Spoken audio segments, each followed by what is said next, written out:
আসসালামু আলাইকুম এভরিওয়ান। আজকে আমি আপনাদের সাথে ঢেঁড়স বা ভেন্ডি তরকারিটা শেয়ার করব। এক এক এলাকায় এটাকে ঢেঁড়স বলে, আবার কোথাও ভেন্ডি বলে। চলুন তাহলে সহজভাবে আপনাদের সাথে আজকে শেয়ার করা যায়।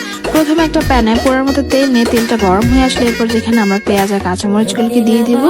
পেঁয়াজ আর কাঁচামরিচ হালকা ব্রাউন হয়ে আসলে এখানে আমরা 1.5 টেবিল চামচ পরিমাণ রসুন বাটা দিয়ে দিব। রসুনের স্মেলটা চলে গেলে মশলাটা কষানোর জন্য এখানে আমরা সামান্য পরিমাণ পানি দিব। 2 টেবিল চামচ পরিমাণ হলুদের গুঁড়া, 2 টেবিল চামচ পরিমাণ মরিচের গুঁড়া, 1 টেবিল চামচ পরিমাণ জিরা গুঁড়া, 3 টেবিল চামচ পরিমাণ লবণ দিয়ে যে ভাজা মাছটা আমরা আগে থেকে ভেজে রেখেছিলাম সেই মাছটা আমরা এই পানিতে ভালোভাবে কষিয়ে নেব। এভাবে যদি মাছ কষান তাহলে কিন্তু খেতে ভালো লাগবে। ঢাকনা দিয়ে প্রায় 10 মিনিট পর্যন্ত পানিটা কমা পর্যন্ত আমরা অপেক্ষা করব। মাছটা কষানো হয়ে গেলে এরপর যে আমরা মাছগুলো একটা পাত্রে উঠিয়ে নেব। তারপর এখানে আমরা আগে থেকে কেটে রাখা আলুগুলো দিয়ে দিব। যেহেতু ভেন্ডিটা নরম, আগে আলুটা সিদ্ধ করে নিতে। ভেন্ডিটা যদি দিয়ে দিই তাহলে কিন্তু তাড়াতাড়ি নরম হয়ে যাবে, খেতে কিন্তু ভালো লাগবে না। সাথে একটা টমেটো দিয়ে টমেটোর আলুটা ভালোভাবে নেড়ে দিয়ে এটাকে আমরা প্রায় 5 মিনিট পর্যন্ত ঢাকনা দিয়ে ঢেকে রাখবো যাতে আলুটা সিদ্ধ হয়ে আসে। আলুটা সিদ্ধ হয়ে আসলে এই পর্যায়ে আমরা এখানে আগে থেকে কেটে রাখা ঢেঁড়সগুলো দিয়ে দেবো।